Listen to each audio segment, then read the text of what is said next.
नमस्कार दोस्तों, स्वागत है आपका स्टडी फॉर पीसीएस में। आज हम चर्चा करेंगे ग्लोबल इनोवेशन इंडेक्स 2020 में जो हाल ही में जारी हुआ है उसके बारे में हम डिस्कस करेंगे। क्या होता है ग्लोबल इनोवेशन इंडेक्स और भारत को इसमें क्या रैंक मिली है। जैसा कि आप देख रहे हैं, हाल ही में जारी वैश्विक नवाचार 2020 में भारत को 48वां स्थान प्राप्त हुआ है, जिससे भारत पहली बार वैश्विक नवाचार सूचकांक में शीर्ष 50 देशों के समूह में शामिल हो गया है। अब देखते हैं इसके प्रमुख बिंदु, कौन इसको जारी करता है और ये होता क्या है, ये सब इस वीडियो में हम जानेंगे। लेकिन अगर आपको हमारा वीडियो पसंद आता है तो इस वीडियो को लाइक करिएगा, शेयर करिएगा और सब्सक्राइब करिए हमारे चैनल को और बेल आइकन को दबा लें ताकि आने वाले सभी वीडियो के नोटिफिकेशन आप तक पहुंच जाएं। तो दोस्तों, ऐसे क्वेश्चन प्री और मेंस के एग्ज़ाम में जो भी स्टेट पीएससी होती है, ऑल ओवर इंडिया में जितने स्टेट है और वहाँ की स्टेट पीएससी होती है, यूपीएससी होती है, उसमें ये क्वेश्चन देखने को मिल जाते हैं। तो आज हम इसके बारे में सब कुछ जानेंगे। तो शुरू करते हैं हमारा वीडियो। तो आपको इसमें क्या याद रखना है, आपको सिंपली अगर प्री के पॉइंट ऑफ व्यू से देखेंगे अगर आप, तो आपको प्री की दृष्टि से यहाँ पे ये याद रखना है कि ग्लोबल इनोवेशन इंडेक्स में भारत को कौन सी रैंक मिली है। तो नॉर्मली प्री का क्वेश्चन बन जाता है, तो आपको याद रखना है 48वीं रैंक भारत को मिली है। और आपसे लास्ट ईयर का भी पूछ सकता है, इसलिए आप लास्ट ईयर का भी याद रखें। लास्ट ईयर में 2019 में भारत को 52 रैंक मिली थी। ये भी हम डिस्कस करेंगे अभी आगे। अभी इसके प्रमुख बिंदु देख लेते हैं, ये चर्चा में क्यों है। तो आपको पता चल गया कि भारत टॉप 15 देशों में शामिल हुआ है। और इसके प्रमुख बिंदुओं की बात करें तो विश्व बौद्धिक संपदा संगठन, world intellectual property organisation, short में इसको वीपो कहते हैं, VIPO, द्वारा जारी वैश्विक नवाचार सूचकांक का यह 13वां संस्करण है। आपसे ये भी पूछ लिया जा सकता है कि बताइए कि ये जो ग्लोबल इनोवेशन इंडेक्स जो हुआ है या इसका कौन सा संस्करण है। तो आपको याद रखना है कि ये इसका 13वां संस्करण है। अब बात करते हैं कौन कौन से देशों ने इसमें पहले, दूसरे और तीसरा स्थान प्राप्त किया है। तो 2020 के अगर वैश्विक नवाचार सूचकांक की बात करें तो इसमें स्विट्ज़रलैंड को पहला स्थान प्राप्त हुआ है, जबकि स्वीडन व अमेरिका को क्रमशः दूसरा और तीसरा स्थान प्राप्त हुआ है। तो पहला याद रखना है आपको, पहला तो आपको पता है इसमें स्विट्ज़रलैंड है, दूसरे नंबर पर स्वीडन है, सेकंड पोजीशन पे स्वीडन याद रखना है आपको, और थर्ड पोजीशन की बात करें अगर तो अमेरिका।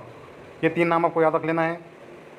और एक आपको याद रखना है, प्री या किसी भी जो भी ऑब्जेक्टिव एग्ज़ाम होती है उसकी दृष्टि से उसको ध्यान में रखते हुए, जैसे अभी NTPC के एग्ज़ाम हो रहे हैं तो उसमें भी इससे क्वेश्चन पूछने की संभावना बन जाती है। तो आपको याद रखना है कि पहले स्थान पर कौन सा देश आया इसमें और भारत की इसमें क्या रैंक है। इतना भी अगर आप याद कर लेते हैं तो आप डेफिनेटली अगर एग्ज़ाम में क्वेश्चन आया तो उसको सॉल्व कर देंगे। तो ये 3 स्थानों की हमने बात कर ली। वहीं बात करें ब्रिटेन और नीदरलैंड की, तो ब्रिटेन ने इस सूची में 4था स्थान प्राप्त किया है और 5वें स्थान पर बात करें तो नीदरलैंड ने इस सूची में 5वां स्थान प्राप्त किया है। शीर्ष 10 स्थानों पर उच्च आय वाले देशों के वर्चस्व हैं। जी हाँ दोस्तों, इसका एक रीज़न ये है कि अगर जिन देशों में के लोगों की आय उच्च है या जिस देश की कंट्री की इकोनॉमी अच्छी है, वही लोग ऐसी चीज़ों पे पैसा खर्च कर पाते हैं, नए नए इनोवेशन कर पाते हैं, नवाचार की दिशा में अपने पैसे को खर्च करके नई नई चीज़ों की खोज करते हैं। तो आपको पता है अगर गरीब देश रहेगा तो वो कहाँ से इन सब के ऊपर पैसा खर्च करेगा। तो वो आपको याद रख लेना है कि शीर्ष 10 उच्च आय वाले देशों का ही इसमें वर्चस्व है। आय समूह के आधार पर शीर्ष 3 नवाचार अर्थव्यवस्थाओं में शामिल हैं। बात करते हैं कौन कौन शामिल है। आय समूह के आधार पर शीर्ष 3 नवाचार अर्थव्यवस्था में कौन कौन शामिल है उसकी बात करेंगे। तो यहाँ पे हाई इनकम की बात करें तो हाई इनकम आपको पता है पर पर्सन इनकम जो स्विट्ज़रलैंड, स्वीडन और अमेरिका के लोगों की ज़्यादा होती है। तो हाई इनकम में ये 3 देश आते हैं जिन्होंने फर्स्ट, सेकंड और थर्ड पोजीशन प्राप्त करी है। अपर मिडिल की बात करें चीन, मलेशिया और बुल्गारिया, ये 3 देश आते हैं। और लोअर मिडिल की बात करें तो वियतनाम, यूक्रेन और इंडिया, ये 3 देश आते हैं। और एकदम लो इनकम की बात करें तो यहाँ पे तंजानिया, रवांडा और नेपाल, ये जो देश हैं लो इनकम की कैटेगरी में आते हैं। इस सूचकांक में चीन को 14वां स्थान मिला है। ये भी आपसे पूछ लिया जा सकता है कि भारत के पड़ोसी देशों में चीन को ग्लोबल इनोवेशन इंडेक्स में कौन सा स्थान मिला है। तो ये आपको याद रखना है 14 जो स्थान है चीन को मिला है। नेपाल की बात करें तो 95वां स्थान मिला है। जी हाँ दोस्तों, नेपाल भी बहुत पीछे है। बात करें श्रीलंका की तो श्रीलंका को इसमें 101वां स्थान मिला है। और हमारा जो है पाकिस्तान, इसको तो फुर्सत ही नहीं है आतंकवाद फैलाने से, तो इसको जो स्थान मिला है वो 107वां स्थान मिला है। बात करें बांग्लादेश की, तो बांग्लादेश की स्थिति भी इस इंडेक्स में बहुत ख़राब है, इसको 116वां स्थान मिला है। म्यांमार को 129वां स्थान मिला है। 131 देशों की इस सूचकांक में सबसे अंतिम स्थान पर यमन को प्राप्त हुआ है। तो आप देख सकते हैं सबसे ख़राब स्थिति, सबसे घटिया जो ग्लोबल इनोवेशन इंडेक्स में जो देश है वो है यमन। आपको याद रख लेना है। कभी कभी यही पूछ लिया जा सकता है, वैसे नेगेटिव चीज़ें पूछनी आती है, लेकिन आप फिर भी अगर आप इसको याद रखने के पॉइंट ऑफ व्यू से देखें तो आप याद रख सकते हैं यमन जो देश है इसको सबसे लास्ट इस सूची में स्थान मिला है। अब बात कर लेते हैं भारत के संदर्भ में इसके क्या महत्व है, भारत को कौन कौन से फील्ड में क्या क्या रैंकिंग मिली है। भारत ने बीते एक दशक में देश के नवाचार पारिस्थितिकी तंत्र के निर्माण में महत्वपूर्ण प्रगति हासिल की है।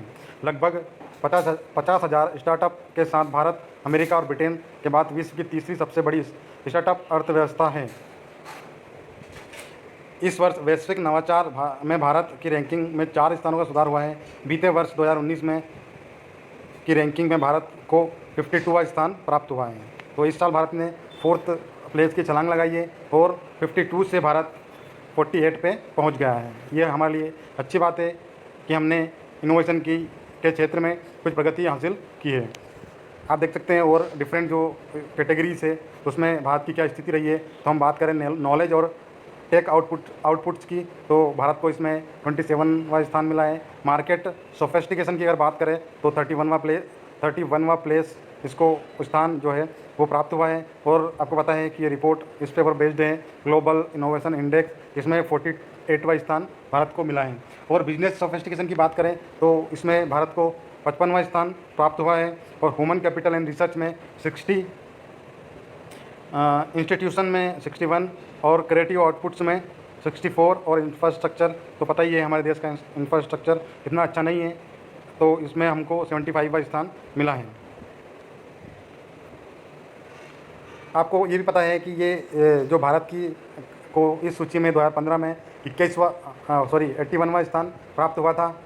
रिपोर्ट के अनुसार लोअर मिडिल इनकम समूह में भारत नवाचार के क्षेत्र में कार्य करने वाला तीसरा सबसे बेहतरीन देश बन गया है। इस प्रकार बीते कुछ वर्षों में नवाचार के संदर्भ में भारत की स्थिति में काफ़ी सुधार हुआ है।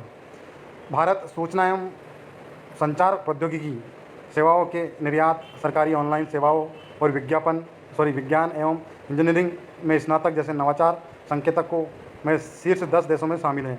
भारतीय प्रौद्योगिकी संस्थान IIT और भारतीय विज्ञान संस्थान बेंगलुरु IISc जैसे उच्च शिक्षण संस्थानों द्वारा प्रकाशित वैज्ञानिक अध्ययनों का ही नतीजा है कि भारत लोअर मिडिल इनकम वाले समूह में उच्चतम नवाचार गुणवत्ता वाला देश है। इस संबंध में वैश्विक बौद्धिक संपदा संगठन WIPO द्वारा जारी आधिकारिक सूचना के अनुसार भारत सरकार के तहत आने वाले विज्ञान एवं प्रौद्योगिकी विभाग, जैव प्रौद्योगिकी विभाग और अंतरिक्ष विभाग जैसे निकायों ने राष्ट्रीय नवाचार पारिस्थितिकी तंत्र को समृद्ध बनाने में महत्वपूर्ण भूमिका निभाई है। अब बात कर लेते हैं कि नवाचार सूचकांक होता क्या है। वैश्विक नवाचार सूचकांक की शुरुआत, आपको ये याद रखना है कि वैश्विक नवाचार सूचकांक की शुरुआत कब हुई, तो इसकी शुरुआत 2007 में हुई थी। और ये कौन सा इसका संस्करण है ये मैं आपको बता चुका हूँ पहले ही। ऐसे तरीकों को खोजने के उद्देश्य से हुई थी जो समाज में नवाचार की समृद्धि को बेहतर ढंग से समझाने में समर्थ हो। तो इसका उद्देश्य आपको याद रखना है। मेंस की दृष्टि से ये महत्वपूर्ण हो जाता है कि आखिर जो ग्लोबल इनोवेशन इंडेक्स जो प्रकाशित होता है ये इसका क्या उद्देश्य है। तो इसका उद्देश्य है ऐसे तरीकों को खोजने से है जो समाज में नवाचार की समृद्धि को बेहतर ढंग से समझाने में समर्थ हो। वैश्विक नवाचार सूचकांक का प्रकाशन प्रत्येक वर्ष कार्नेल यूनिवर्सिटी, इंसीड बिजनेस स्कूल और संयुक्त राष्ट्र के विश्व बौद्धिक संपदा संगठन द्वारा किया जाता है। जी हाँ दोस्तों, अगर आप UPSC की एग्ज़ाम दे रहे हैं UPSC की, तो आपसे ये पूछ लिया जाएगा कि जो ग्लोबल इनोवेशन इंडेक्स है ये कौन कौन प्रकाशित करते हैं या फिर कौन प्रकाशित करता है। उसमें आपको ऑप्शन A दे दिया जाएगा WIPO, ऑप्शन B दे दिया जाएगा कॉर्नेल यूनिवर्सिटी और ऑप्शन C दे दिया जाएगा इंसीड बिजनेस स्कूल और ऑप्शन D दे दिया जाएगा कि उपरोक्त तो सभी। तो इसका जो आंसर सही होगा आपको पता है, उपरोक्त तो सभी इसका आंसर सही होगा कि क्योंकि ये सब मिलकर इस रिपोर्ट को तैयार करते हैं और प्रकाशित करते हैं। इस सूचकांक के अंतर्गत विश्व के तमाम देशों की अर्थव्यवस्थाओं को नवाचार क्षमता और परिणामों के आधार पर रैंकिंग दी जाती है। अब इसका महत्व की बात करें, इसका महत्व क्या है। तो विभिन्न देशों की नीति निर्माता अपनी आर्थिक नीति के निर्माण के लिए नवाचार को भी एक कारक के रूप में देखते हैं। वैश्विक नवाचार सूचकांक विभिन्न अर्थव्यवस्थाओं को उनके नवाचार प्रदर्शन का आकलन करने की अनुमति देता है और साथ ही प्रदर्शन में सुधार करने के लिए प्रतिस्पर्धी माहौल तैयार करता है। आगे की राह की बात करें अगर, तो आगे इसमें क्या क्या भारत करने वाला है या इसमें क्या हम और प्रगति कर सकते हैं, भारत की क्या मंशा है इस रिपोर्ट को लेके, आगे हम अपने आप को कहाँ देखना चाहते हैं, वो सब हम इसमें बात करेंगे कि वैश्विक बौद्धिक संपदा संगठन वीपो द्वारा जारी रिपोर्ट में नीति आयोग द्वारा बीते वर्ष जारी नवाचार सूचकांक को देश के सभी राज्यों में नवाचार विकेंद्रीकरण की दिशा में एक प्रमुख कदम के रूप में व्यापक तौर पर स्वीकार किया गया है। भारत को वैश्विक नवाचार सूचकांक में अपनी रैंकिंग में सुधार लाने के लिए ऊंचे लक्ष्य के साथ अपने प्रयास बढ़ाने की आवश्यकता है। अगर हम चाहते हैं कि हमारा जो देश है टॉप 10 में अगर आए, तो भारत को ये सब प्रयास करने की आवश्यकता है। ऊंचे लक्ष्य के साथ अपने जो प्रयास हैं उनको बढ़ाना होगा, तभी हम हमारे देश को टॉप 10 में जाके खड़ा कर सकते हैं। प्रधानमंत्री नरेंद्र मोदी द्वारा निर्धारित आत्मनिर्भर भारत के लक्ष्य को तभी पूरा किया जा सकता है जब भारत अपनी स्थिति को बेहतर करते हुए वैज्ञानिक हस्तक्षेपों को विकसित करने में वैश्विक महाशक्तियों के साथ प्रतिस्पर्धा करेगा। अतः यह आवश्यक है कि भारत के नीति निर्माता देश में नवाचार को लेकर उल्लेखनीय बदलाव लाने का प्रयास करें और अगले वैश्विक नवाचार सूचकांक में शीर्ष 25 देशों में शामिल होने का लक्ष्य निर्धारित करें। जी हाँ दोस्तों, कि हमारी सरकार को चाहिए कि वो इस दिशा में प्रयास करें और जो 2021 में ये रिपोर्ट प्रकाशित हो तो हम अपने भारत को कम से कम 25वें स्थान पर देखें। इसके लिए ज़रूरी है कि शिक्षा को एक बेहतर ढंग से आम आदमी के बच्चों तक पहुंचाने की ज़रूरत है, जिससे कि वो नई खोज कर पाएँ और सरकार को इसमें व्यापक बदलाव करना होगा शिक्षा नीति में और एक सबसे निचले तबके तक शिक्षा को पहुंचाना होगा, तभी भारत इस नवाचार जो सूचकांक में इसमें अपने झंडे गाड़ पाएगा। तो ये था हमारा वीडियो नवाचार के ऊपर, ग्लोबल इनोवेशन इंडेक्स के ऊपर 2020 की जो रिपोर्ट प्रस्तुत हुई है उसके ऊपर। तो दोस्तों, ये वीडियो आपको प्री के पॉइंट ऑफ व्यू से भी काफ़ी महत्वपूर्ण हो जाता है और ये आपकी काफ़ी मदद करेगा प्री के पॉइंट ऑफ व्यू से। और मेंस में अगर आप लिखना चाहते हैं तो लगभग आप इतना भी लिख देंगे तो आराम से आप 6 मार्क या 15 मार्क के क्वेश्चन में अच्छे नंबर पा जाएंगे। तो ये था हमारा वीडियो। अगर हमारा वीडियो पसंद आता है तो इस वीडियो को लाइक करें, शेयर करें, सब्सक्राइब करें और थोड़ा सपोर्ट करें ताकि मैं इसी प्रकार के वीडियो और बना सकूँ।